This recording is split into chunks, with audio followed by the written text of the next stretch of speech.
Greetings everyone. Today we'll be doing practical MCQs on comparative and common size statements. Last time हमने theory के questions किए थे, आज हम practical ले रहे हैं. So let us start. Total assets of the firm are 20 lakh and its fixed assets are 8 lakh. So what will be the percentage of fixed assets on total assets? तो किसकी percentage पूछी है? Fixed assets on total assets. तो जो कहा है वही करो. Fixed assets on total assets. Fixed assets हैं 8 लाख, टोटल एसेट्स हैं 20 लैक्स की.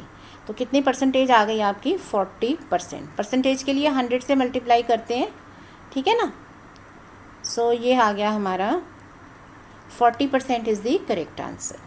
नेक्स्ट है, if total assets of the firm are 8,20,000, fixed assets are 5,90,400, what will be the percentage of current assets to total assets. अब इसके दो तरीके हैं.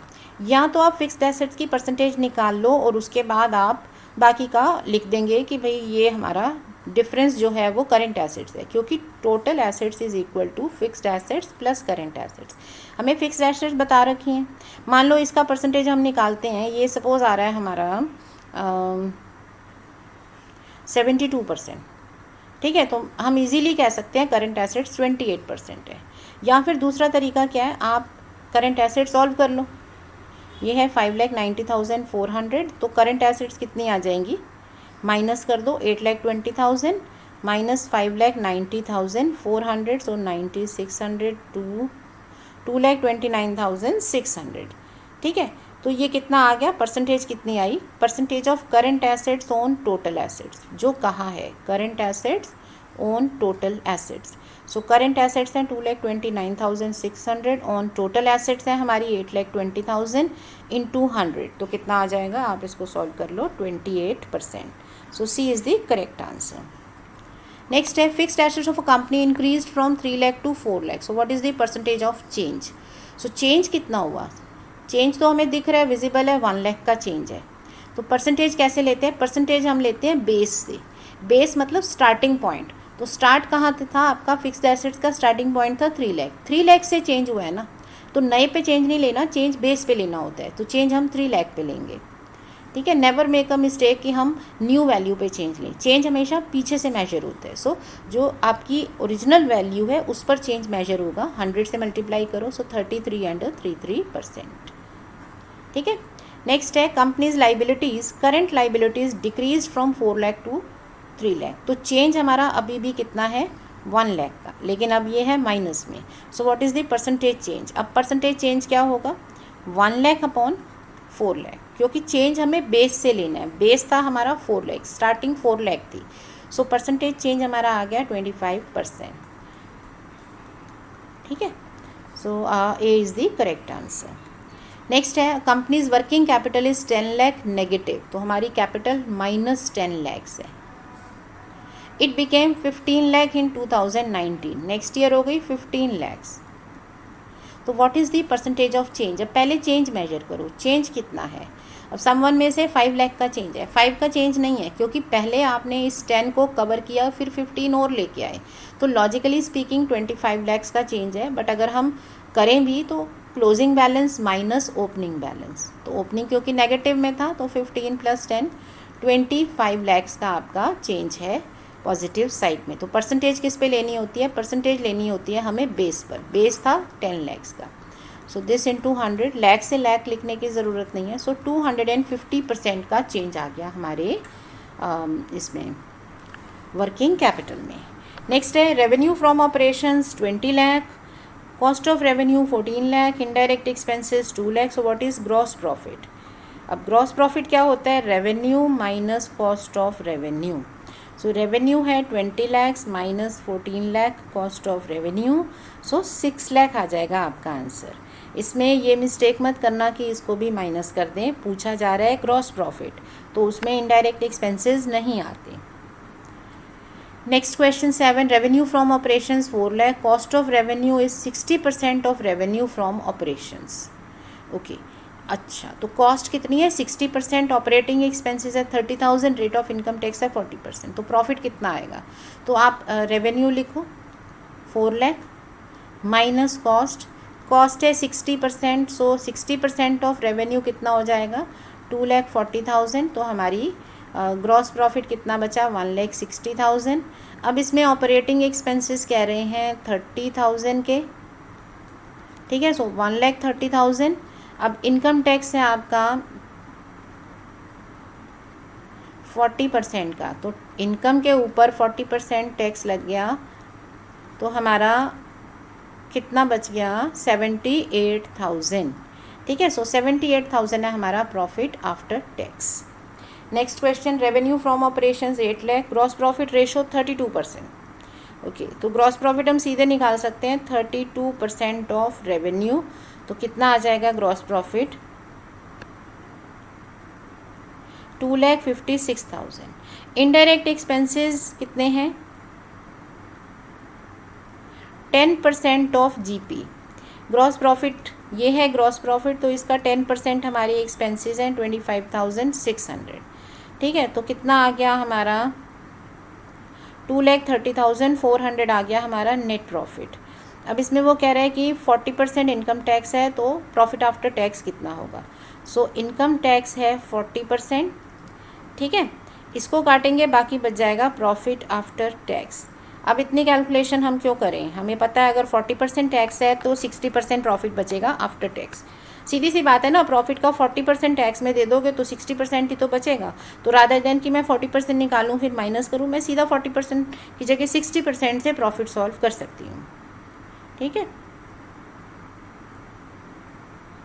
सो 1,38,240 A is the correct answer. क्योंकि देखो हमें यहाँ पे आंसर दिखाने नहीं है, ये सिर्फ MCQs है, हमारी मर्जी है, हम कैसे भी शॉर्टकट में कर सकते हैं। इसमें जितना टाइम सेव कर लें अच्छा है, क्योंकि बाकी के पेपर में आपको हेल्प होगी। Next question 9th, revenue from operations 4 lakh, cost of revenue 60%।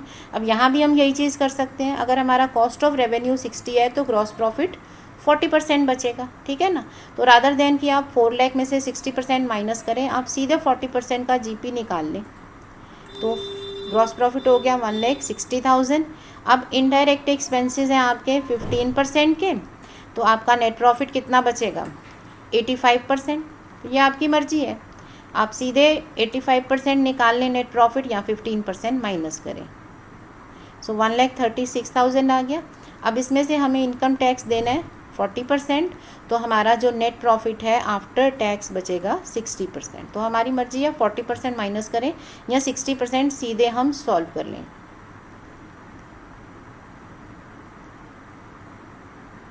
सो हमारा कितना आ जाएगा आंसर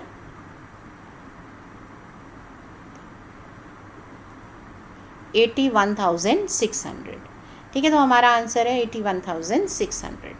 नेक्स्ट है 10th question, net revenue is 1,20,000, cost of revenue is 66,000, operating expenses are 21,600, percentage of operating income on net revenue.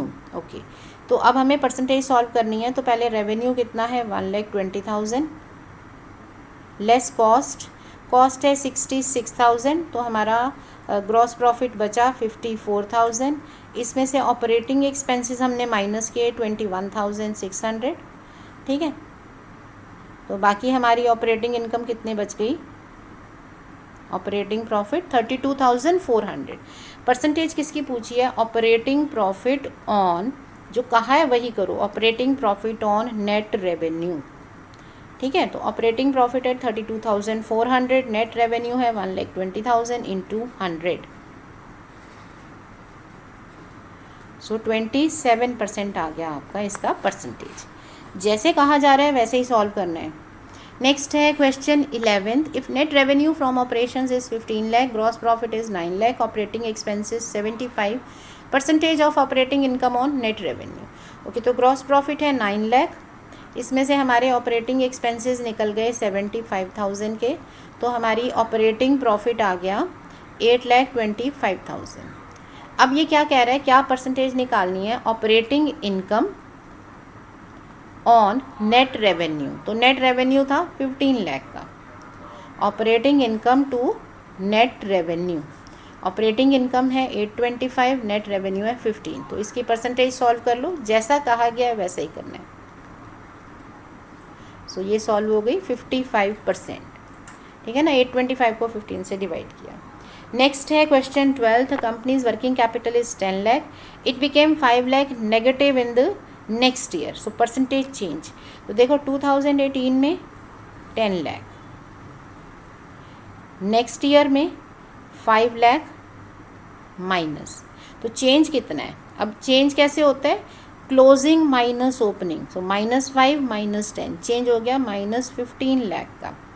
ठीक है, percentage change पूछा है तो percentage base line पे जाती है, स्टार्टिंग पॉइंट था आपका 2018, सो -15 अपॉन 10 इंटू 100, तो आपका 150%। माइनस का मतलब क्या है? Decrease, so 150% decrease, A is the correct answer.